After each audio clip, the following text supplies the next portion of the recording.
Long ago, before this day's confusion did begin, throughout the stars did we go wandering. Distance was no barrier, and time it had no hope. Free to come and free to go. Free to come and free to go. Open up the book of stars. Open up the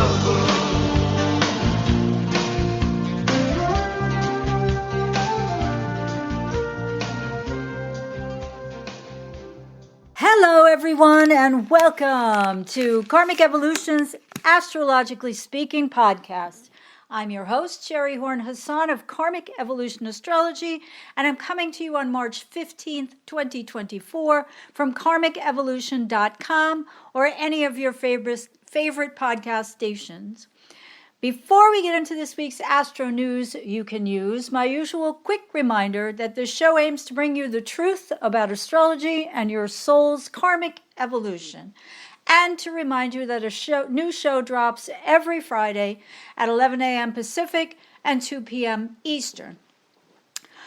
Also to remind you that I'm offering still my 75-minute discounted Karmic Evolution Natal Insight reading for only $125, a discounted rate for podcast listeners only. So if you want to learn more about the true meaning of your birth chart, to gain greater consciousness about your soul's true mission and purpose, and what may be holding you back from achieving your highest destiny in this lifetime, then this reading is for you. So if you feel stuck, frustrated, or otherwise stymied in the areas of greatest interest to you, perhaps it's your relationships, maybe your career, maybe your finances, possibly your health, or other areas of concern, and want to learn why, this reading is also for you. If you'd like to understand how, by letting your unconscious script, which we all have, which is based on our old soul-conditioned experiences and habitual behaviors from the past, if you want to understand how you've let that run the show, but now you want to become more conscious about how to change this script going forward, then this reading is definitely for you. And if you'd like to co-create your own future happiness through astrological insight, then again, this reading is for you. As I like to say, conscious awareness has never been so easy or so affordable when you take advantage of this special discounted offer at karmicevolution.com/125. And bear in mind, it's important to look at your birth chart as the soul map for your life's journey. And in that sense, this reading is not a futuristic reading. It's not about looking at what's going to happen tomorrow. Well, in a sense, it is, because we're looking back at how you've acted and reacted to the circumstances of your life thus far, and how a look back at your past can help you understand how you arrived at where you are today. And that in turn can help you open up your mind to what changes might be necessary, new perspectives in terms of your current beliefs, in order to find greater happiness, and again, whatever areas of life are most problematic for you now. It's only when you understand your own basic birth chart natal map that you can proceed to better understand later what path the universe is calling you to follow in the moment through the transits and progressions. And whether that involves making or adjusting to changes in your life that serve your highest and best good. So again, conscious awareness has never been so easy or so affordable when you take advantage of my special discounted Karmic Evolution Natal Insight offer, which you can find at karmicevolution.com/karmic125. All right, I'd also like to remind you again about a discount for the upcoming eclipse webinar that's being given by astrologer Ronnie Dreyer, which is going to take place on Friday, March 22nd, between 7 and 9 p.m. And Ronnie wrote this in one of her latest newsletters, which I'll simply read to you. She said, since my spring and fall 2023 eclipse cycles webinars were successful, some of you asked if I would present another webinar just on the March 25th and April 8th, 2024 eclipses. And so here it is, and I realize it's without much notice, but hopefully some of you will be pleased about it. I wanted to present this before the eclipses actually occur. And remember that you will receive the recording the next day if you can't make it. These are important eclipses, Ronnie continues, especially the one on April 8th, which is a total solar eclipse whose path of totality will start in the southwest of the United States and move up through the northeast in Canada. And I'm going to add the Great American Eclipse of 2017 made a large, diagonal through the United States. This one crosses it, and there is a point that where the cross meets in the middle, which Ronnie will talk about. Anyway, she goes on to say everyone receives the recordings by Saturday, March 23rd, whether you attend in person or not. And she's a Western tropical and a sidereal Vedic astrologist. So she talks about both zodiacs, which may be of interest to some of you. So if you'd like to register, the 2-hour webinar will also include time for questions and answers. It costs $40, which is the discounted fee through midnight on Friday, March 15th, which is today. And on Saturday, March 16th, the fee goes up to $50. You can find out more. You can register at www.ronniedreyer.com/schedule. And Ronnie's name is spelled RONNIEDREYER. So that's ronniedreyer.com/schedule. All right, so let's get into the news you can use, astro news you can use now. We are in currently the waxing phase, early lunar phase, monthly lunar phase of the Pisces new moon, which occurred on March 10th, and which asked us to plant seeds of greater empathy by recognizing that we are all brothers and sisters under the skin, all part of the same energies of the wider collective, that my pain is your pain, my joy is your joy, etc., and vice versa, as I noted on last week's podcast. So we're approaching the first quarter waxing lunar monthly square tomorrow, March 16th. So the monthly lunar cycle's theme, which was set a week ago, is one that tasks us to plant seeds that allow us to pray for those less fortunate and those who suffer, especially health-wise. And that's because the Pisces new moon had both luminaries, the sun and the moon, conjoined to Hygeia, the goddess asteroid of health, and to the planet Neptune, all in Pisces. So we're all by now aware, because I think this and something else I'm going to mention are two of the biggest events, globally that we can point to that seem to exemplify the energies so strongly of the Pisces new moon a week ago. And that's that we're all aware of the continued deaths, particularly of children, due to malnutrition, starvation in Gaza, and how my mention of the Jupiter-Ceres Juno Grand Earth Trine at this Pisces new moon has since resulted in greater efforts by many international partners, including the U.S., to find ways to get food and medicine into Gaza as quickly as possible. However, the fact that Juno in Virgo, read partners who want to help be of service, was opposed to Saturn in Pisces then, meant that Israel, who was essentially playing the role of Saturn, was still blocking such efforts, and that the seized-upon solution was to transport food, medicine, etc. into Gaza via water, as international efforts are now helping to build the floating docks necessary for this transport, which I mentioned to you last week. Now, I apologize for having neglected to mention last week that Mercury entered Aries on March 9th, the eve of the March 10th Pisces new moon, and following March 8th's Mercury-Neptune in Pisces conjunction. So Mercury, the planet of communication, as well as of transportation, particularly local transportation, the near neighborhood, siblings, and near relatives, such as aunts and uncles. These are all things that Mercury's archetype stands for.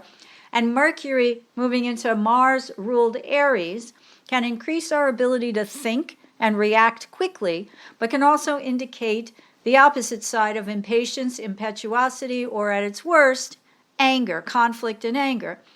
Now, it seems that all of those energies combined contributed to the reaction to President Biden's March 7th State of the Union address as being empathic but feisty.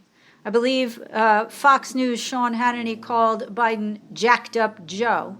But also the anger at Alabama Senators Katie Britt's rebuttal as being over the top in terms of dramatically designed to win people's hearts and minds, particularly by frightening them.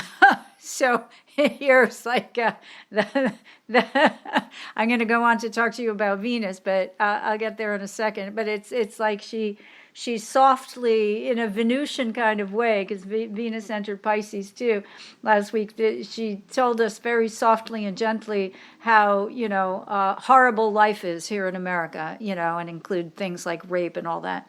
So back to Mercury for a second, though. Mercury will remain in Aries from now until it reaches 27 degrees and 10 minutes of Aries on April 1st, which is the degree at which it then stations retrograde. It will then appear to move backward to 16 degrees 5 minutes of Aries on April 24th before stationing direct again at 16 degrees of Aries on April 25th. So as an aside, I'd note that it's an interesting date because April 25th is an interesting date because I'm going to simply throw out there that that's the day the Supreme Court will be hearing oral arguments about mifepristone, to talk about whether or not the FDA has the legal ability to continue to allow it to be sold, to be prescribed, essentially.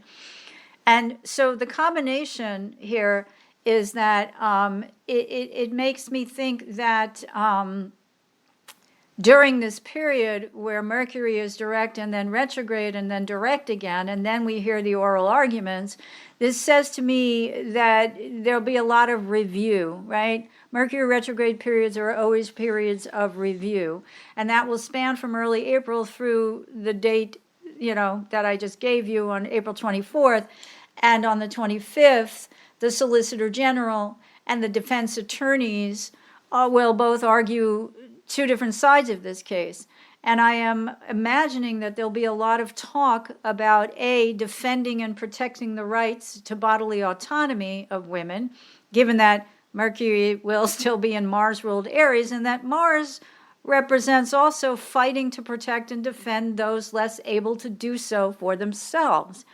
So stay tuned on that, since if the Supreme Court announces later this spring, because they expect it, it's not even spring, it's probably closer to the summer, by June 22nd, June 21st is the summer solstice, that it's banning mifepristone, it's likely that all hell will break loose in this country.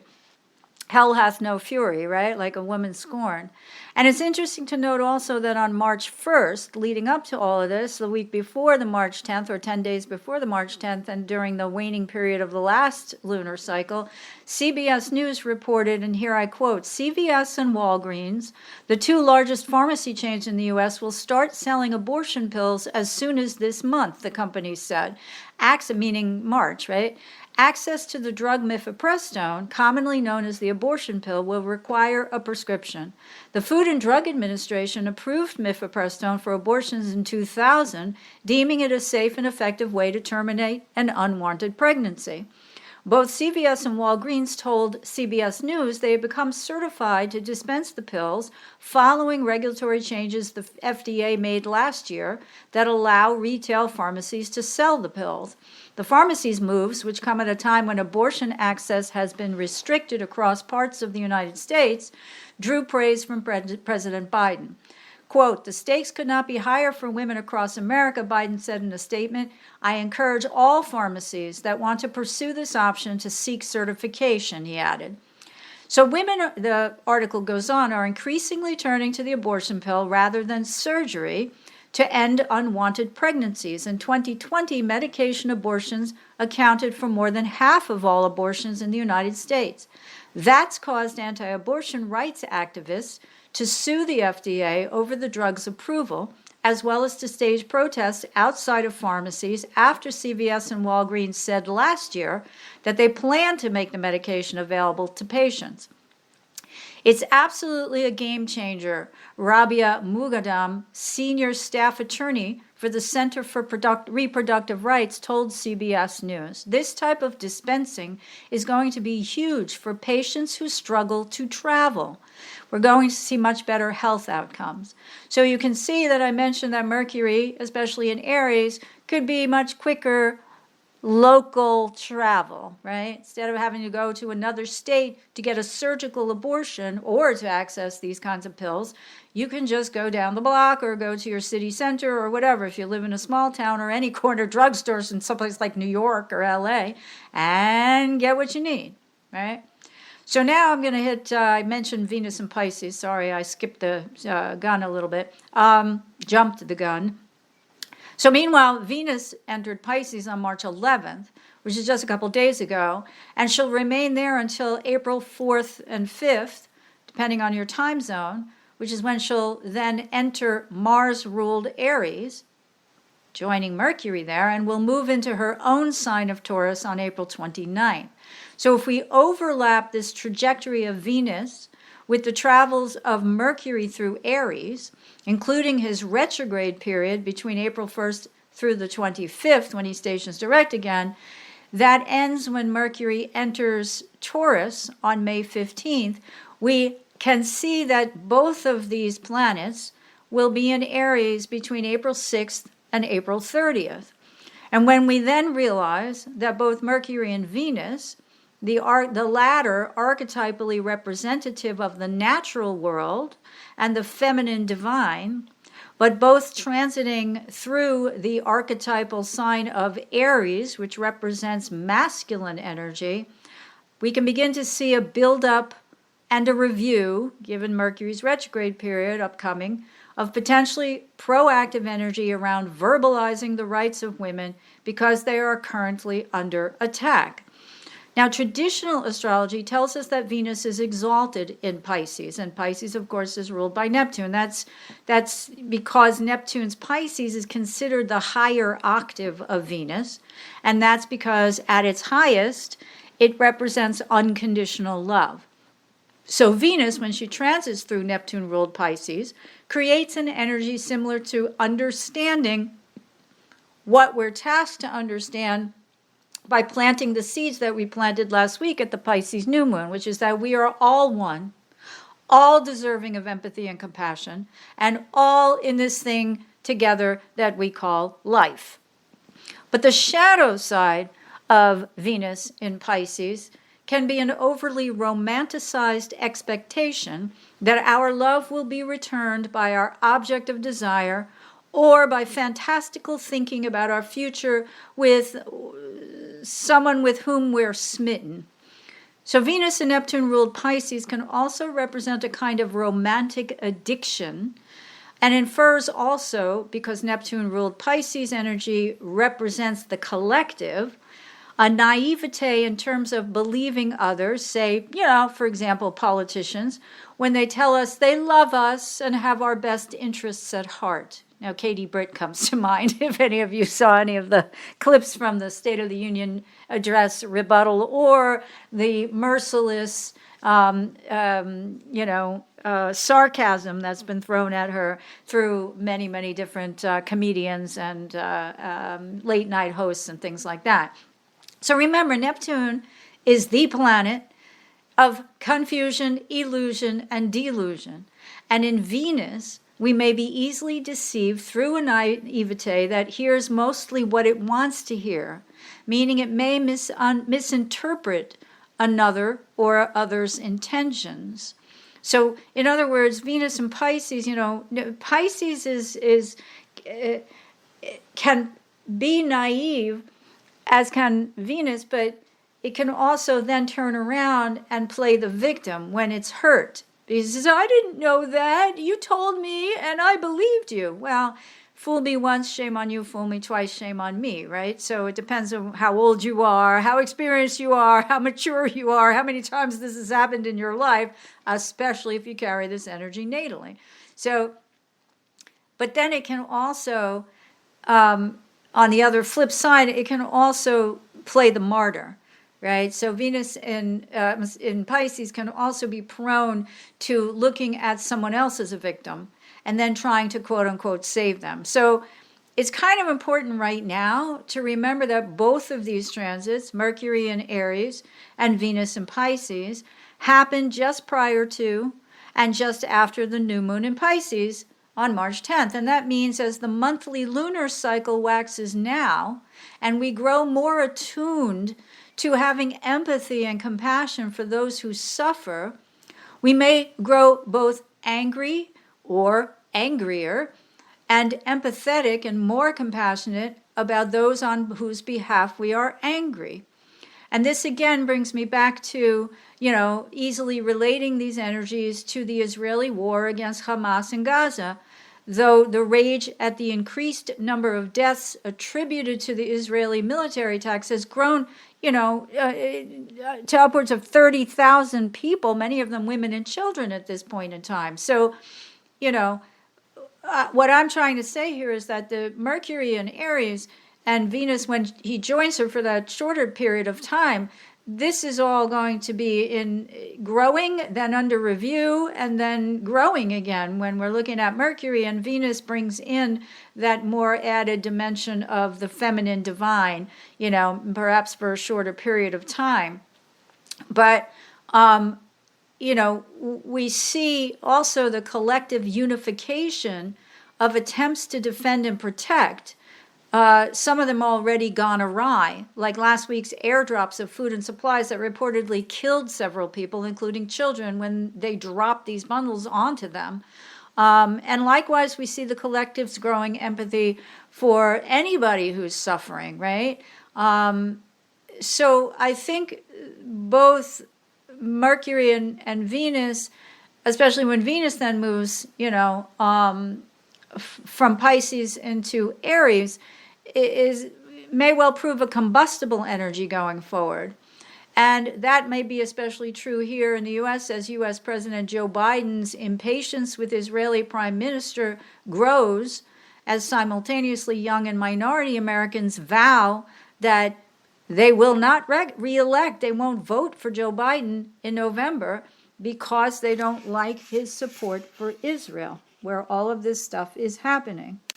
So as we wax now towards the first quarter monthly waxing lunar square of the Gemini moon to the sun in Pisces, which occurs late on March 16th or early on the 17th, depending on your time zone, we can more clearly discern the tension of this period through the Gemini moon's attempts to verbally influence the Pisces sun to take some sort of action. And of course, the moon is emotion and the sun is rational, logical, right?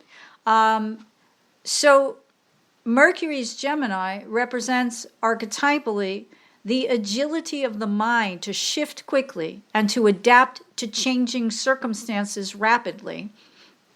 And this is further emphasized by the fact that Gemini's ruler Mercury, as I've said, is currently transiting through speedy Mars. Now, so speed and agility here may play a role going forward now, but the square to the Pisces sun, which can be nebulous, cloudy, and unclear, may prove, that quick action is difficult.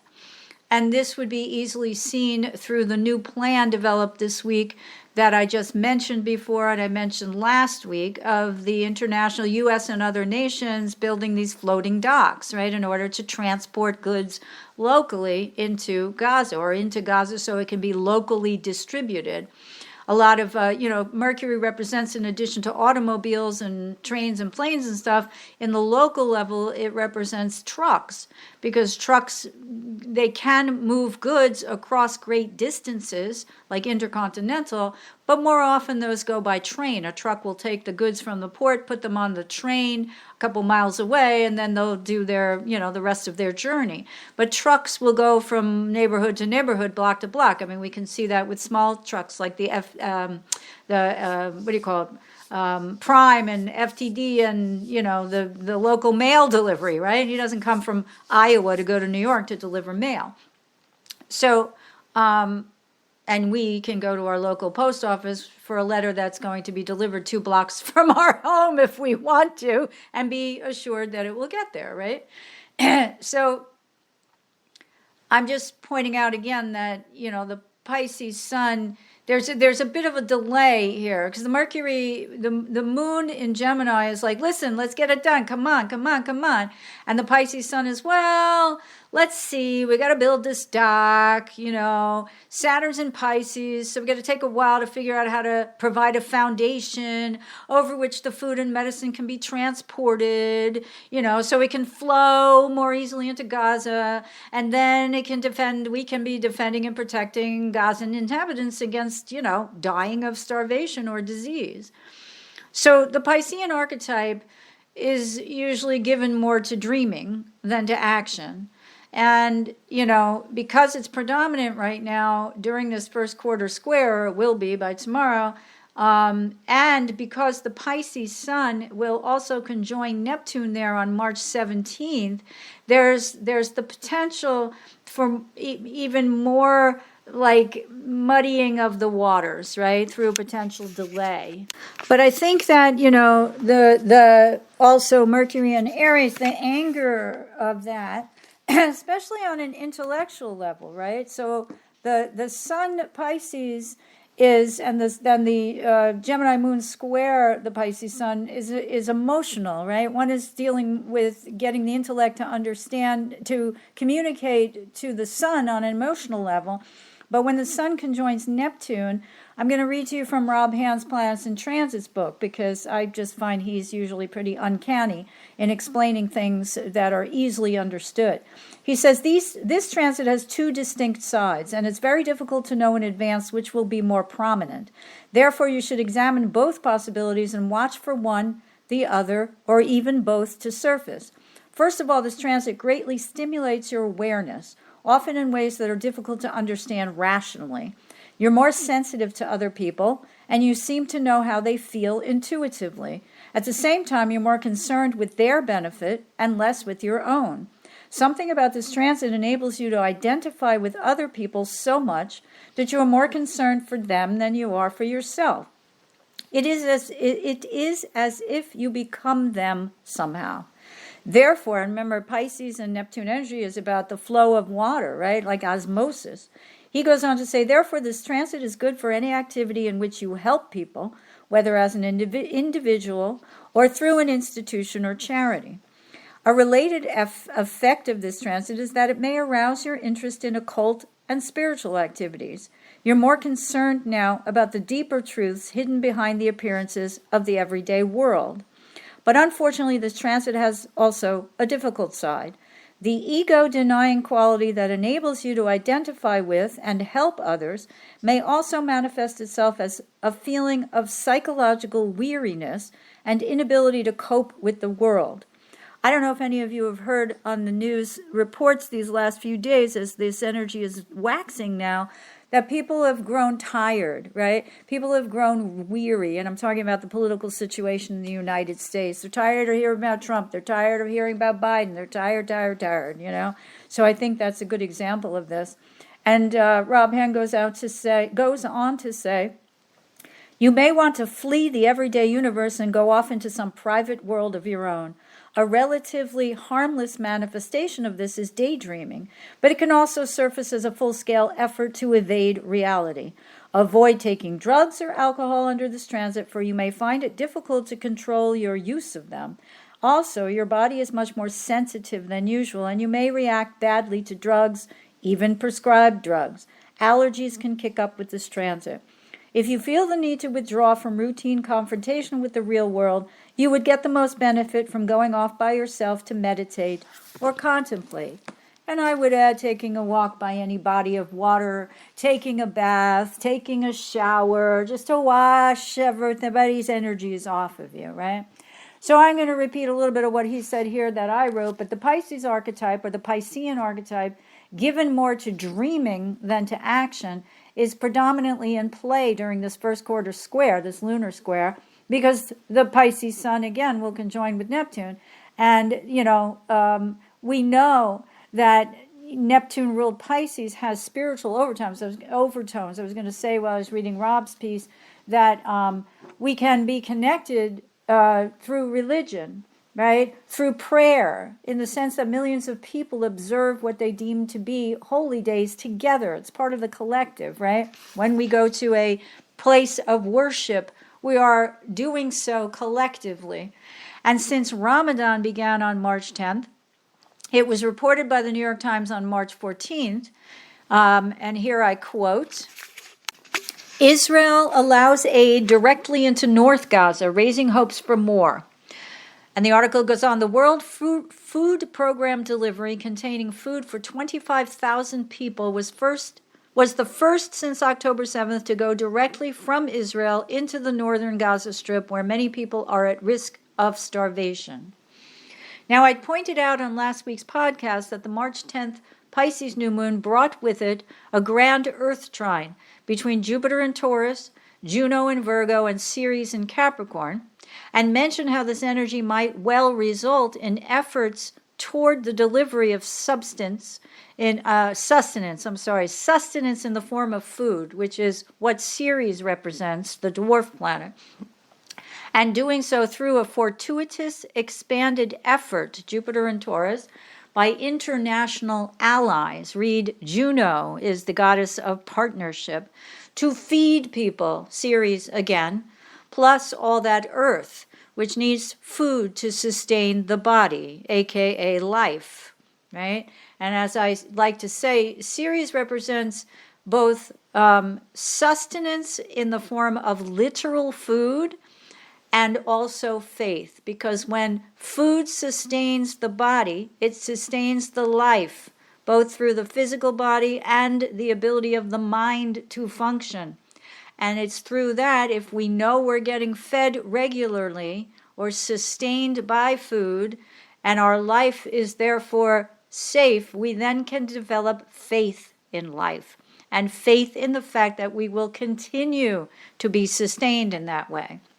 However, as I mentioned, Juno was opposing Saturn then, and though they are still in opposition now, it's waning in strength, while meanwhile the Ceres Jupiter trine is waxing in strength as the two remain in trine aspect, though they do not actually perfect it over the long term, at least until mid-April, when they begin to separate out of that trine by 2 degrees or more. So meanwhile, kind of on the same topic, Pisces new moon, empathy, Venus in Pisces, and Mercury and Aries. We've received news this week about the violence in Haiti. And on March 14th, yesterday, it was reported that the news out of Port-au-Prince, Haiti, as, again, the monthly lunar cycle begins to wax, right? We're approaching the first quarter square. That report came from the international charitable organization Save the Children, which is working currently in Gaza, in Ukraine, and other places like one still suffering from the devastating effects of earthquakes in Turkey and Syria, which occurred a year ago. And the Save the Children organization put something out that said, and here I quote, more than 1 million children in Haiti a quarter of the nation's children, are living in areas controlled or under the influence of armed groups as violence spirals out of control, cutting families off from food and vital services. According to the NPR, whose headline is Continued Chaos in Haiti on March 14th, their report says gang violence has brought fear, chaos, and uncertainty to Haiti. Amidst food shortages and looting, the capital, Port-au-Prince, is experiencing the worst humanitarian crisis since the devastating earthquake in 2010.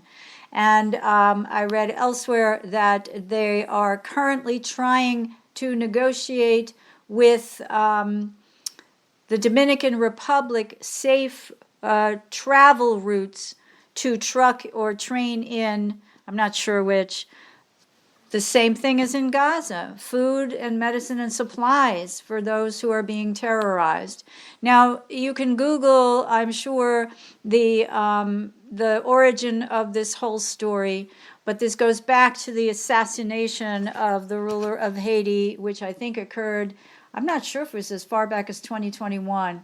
I know there was a story recently that I think they just indicted or arrested or something his wife because they said she plotted it with another army general. But things have been bad there for a while. But I just wanted to point out that with the astrological energies in the sky now, how this is affecting children, just like children are affected in Gaza right now. Also, we can't forget about Ukraine. One of the things that breaks my heart is that the Russians still have Ukrainian children that were kidnapped 2 years ago, a year and a half ago, whatever, out of that country and taken to Russia. Some of them have made their way back, but not by far all of them, right?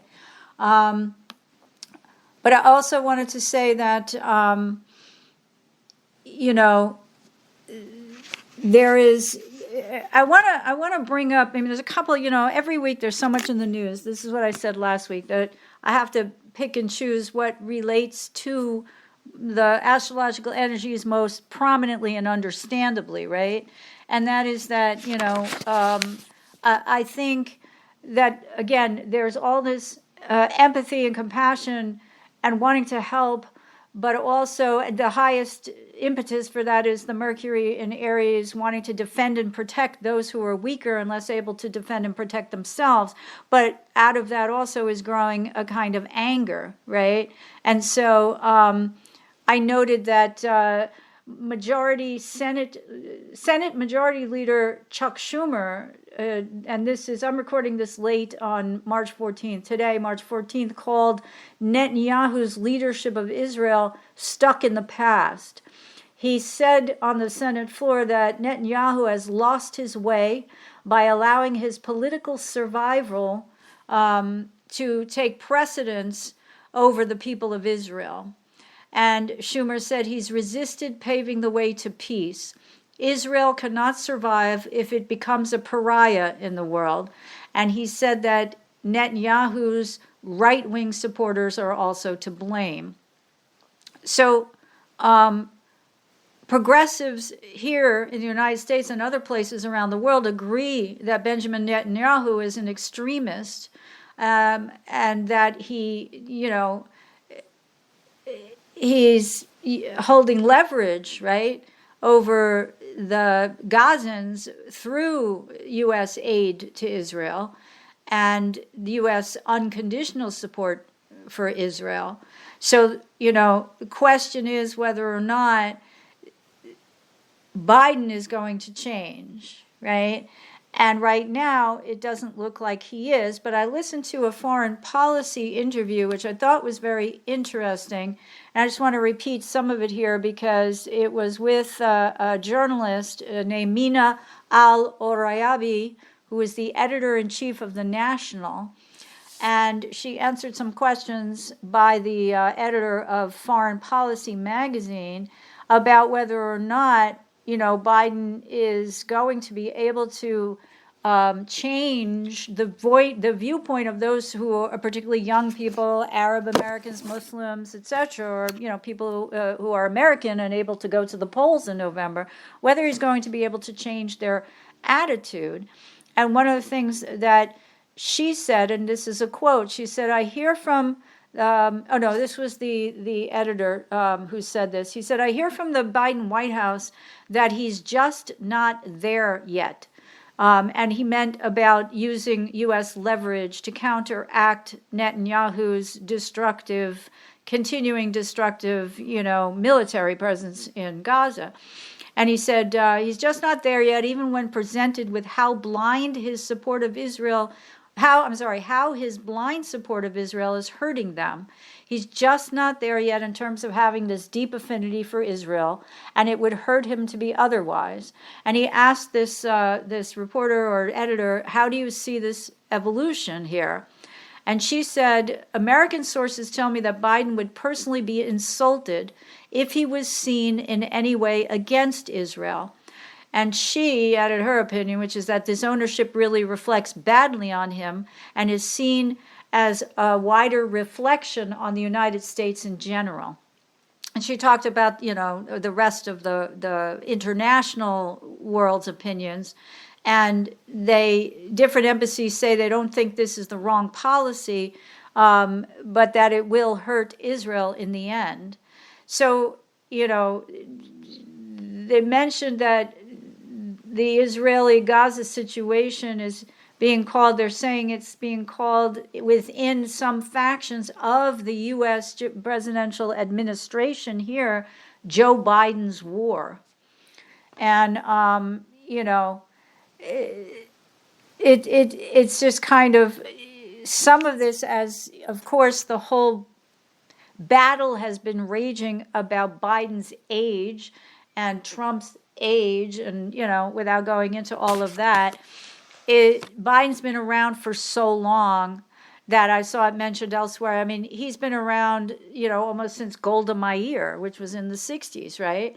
So it's like he has a very, very long history, long knowledge, especially since he's been in the Senate since he was basically at his Saturn return, 29 or 30 years old, that he is not seeing why others don't see it his way, right?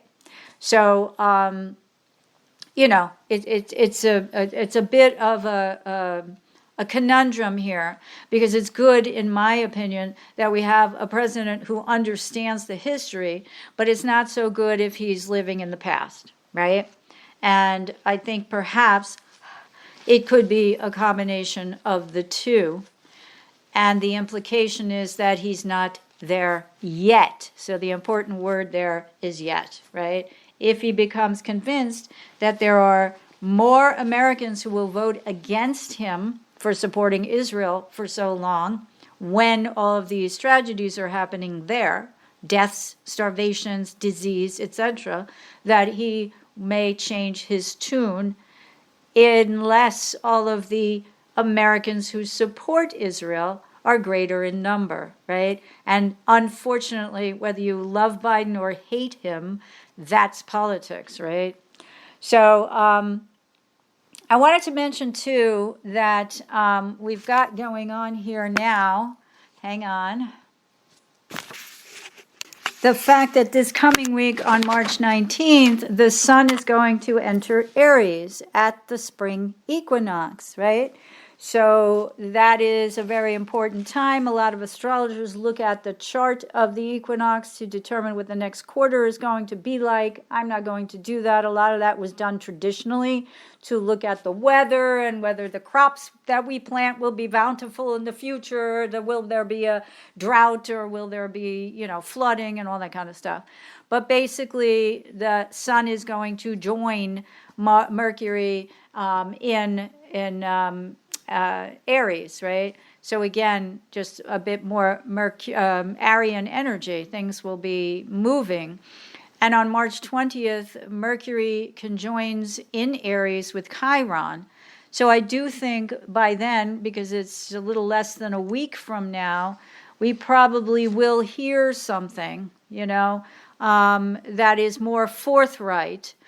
The sun, as I've explained before, is often the head of state because it comes from being a king or somebody important It could be someone like Trump, too. It could be someone like a judge. Who knows? I mean, we're waiting for Judge Scott McAfee in Georgia to announce whether or not he is removing DA Fani Willis from the case.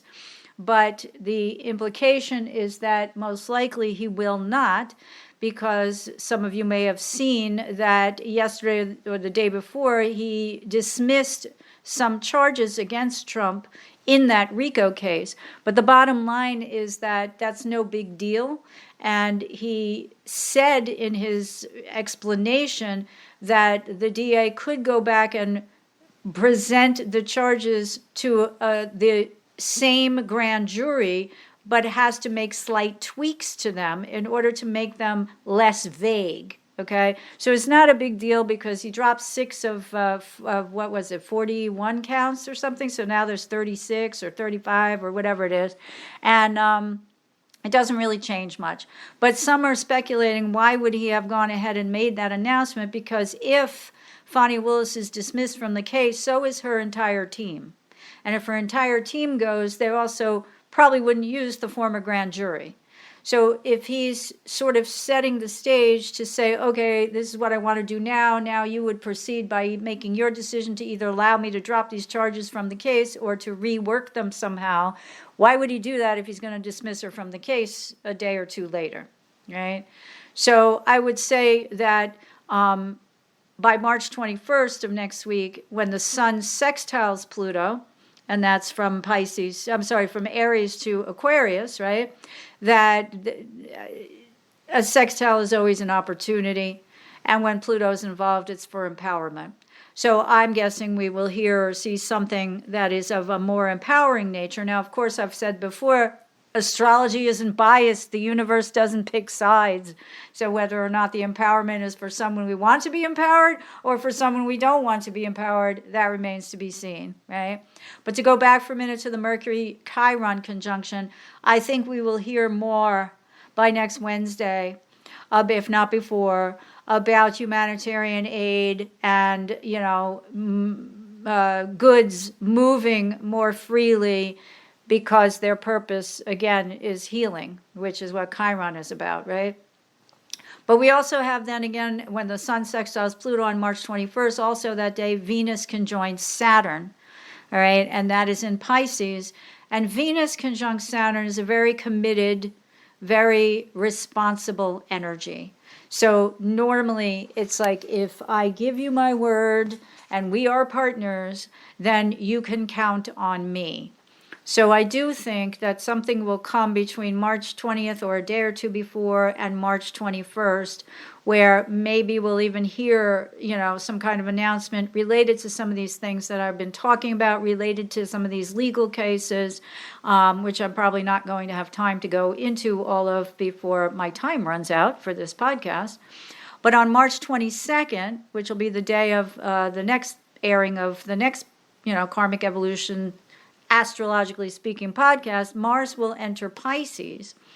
And so it'll be a little bit now of perhaps, the sun goes into Aries on March 19th, and March 22nd, Mars, the ruler of the sun, or the dispositor, right, is going to go into Neptune-ruled Pisces.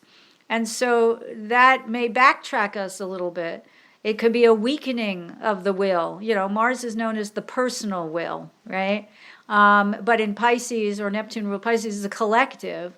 A weakening of the will, or perhaps greater motivation, like I said before with Venus and Pisces, to play the victim or even the martyr, right? And, on the 24th, Venus and Pisces will sextile Jupiter in Taurus.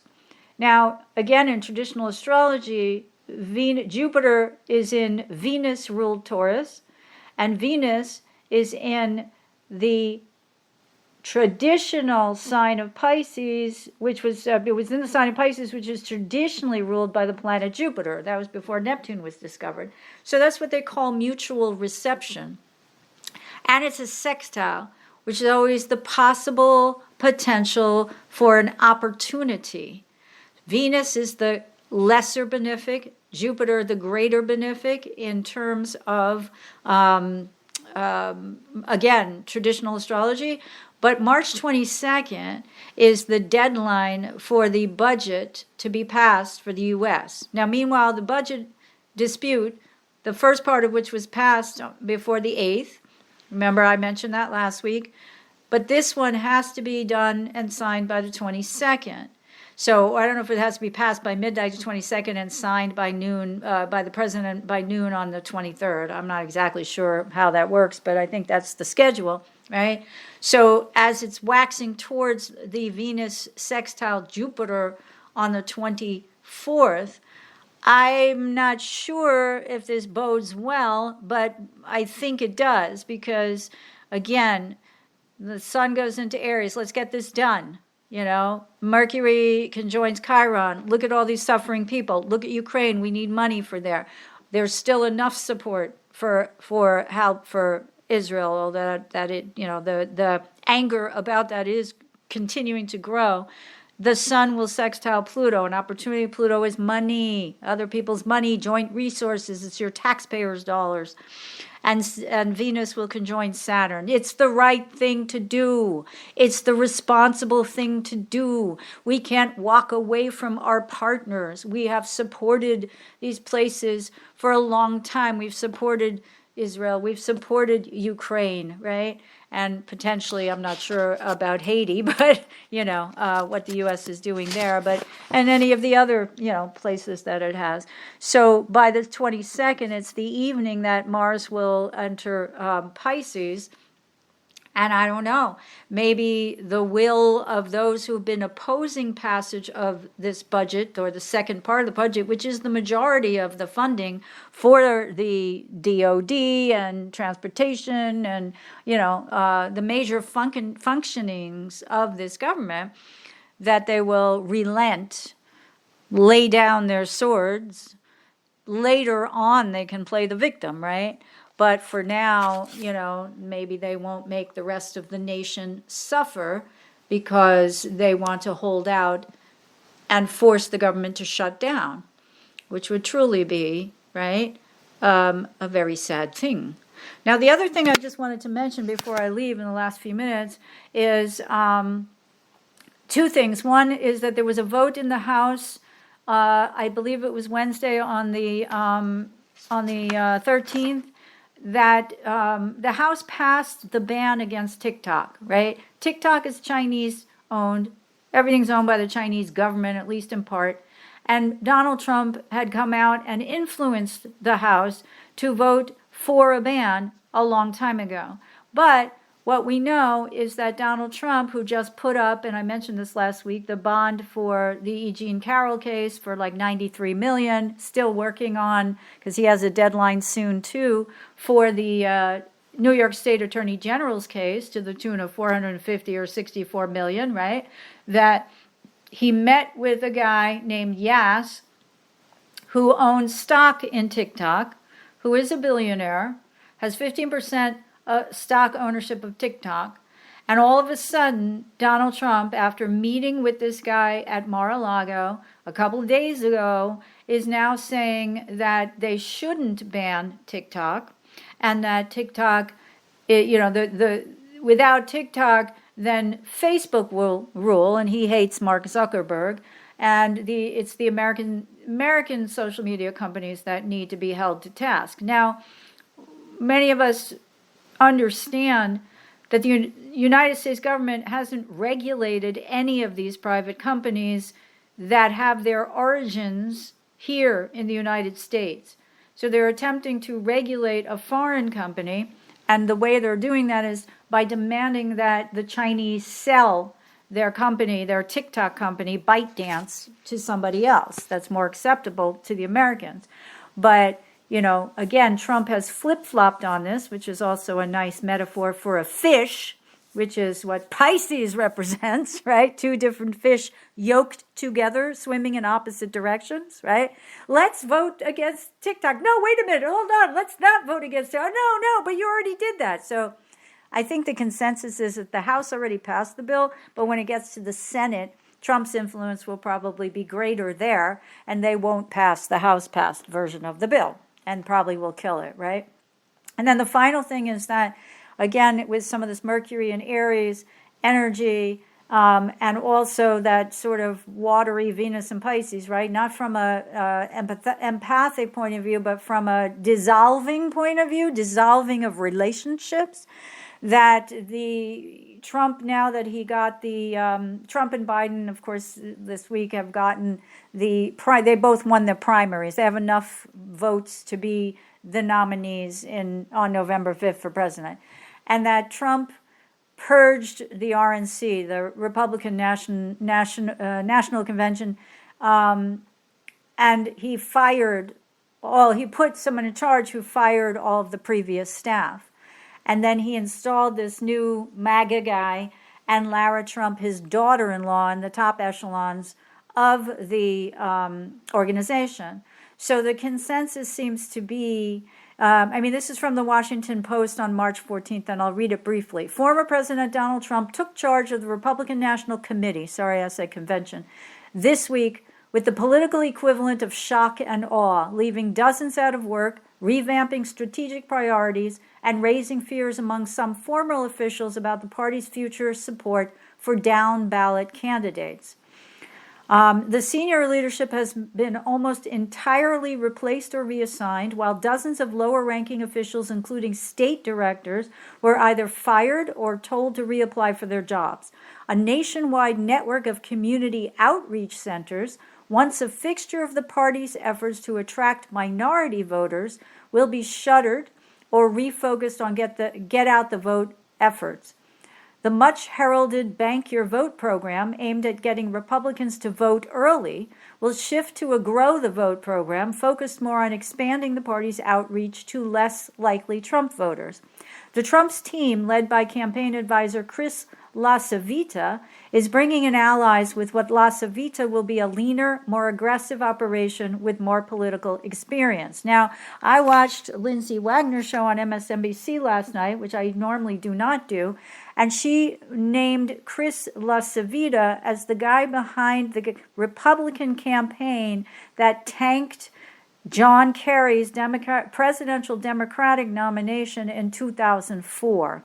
And that was done by planting stories that were lies about him. And you can look that up, or you can Google on YouTube for, the portion of her report on that. It was very, very interesting. So we have a political operative here now working for Trump. And what they're saying is that his campaign, his staff, is no longer like it was in 2016, no longer like it was in 2020, but they're leaner and meaner, and they know what they're doing now. So this is something very important to realize, I think.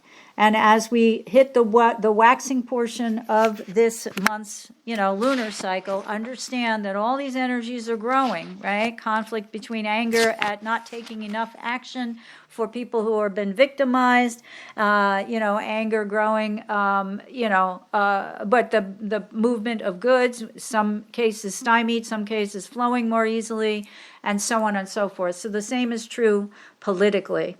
And also on Thursday, the 14th, we had Judge Cannon. These are more arguments, right? Judicial arguments. Judge Cannon denied Trump's motion to dismiss charges in the classified documents case. And she essentially punted the decision, they're saying. And Trump's lawyers had argued that presidents have taken personal records out of the White House. They said presidents since the time of George Washington on numerous occasions, but Jack Smith, the special prosecutor, countered by saying that classified documents are not personal ones, and apparently the judge agreed. So thank you, everyone, for joining me today. I hope you found the information here presented helpful as you continue your karmic evolution in this lifetime. And please don't forget to join me next week on March 22nd for another episode of this podcast. Till then, may your journey be filled with karmic healing and the joy of greater consciousness. Namaste. Long ago, before this day's confusion did begin, throughout the stars did we go wandering. Distance was no barrier, and time it had no hope. come and free to go. Free to come.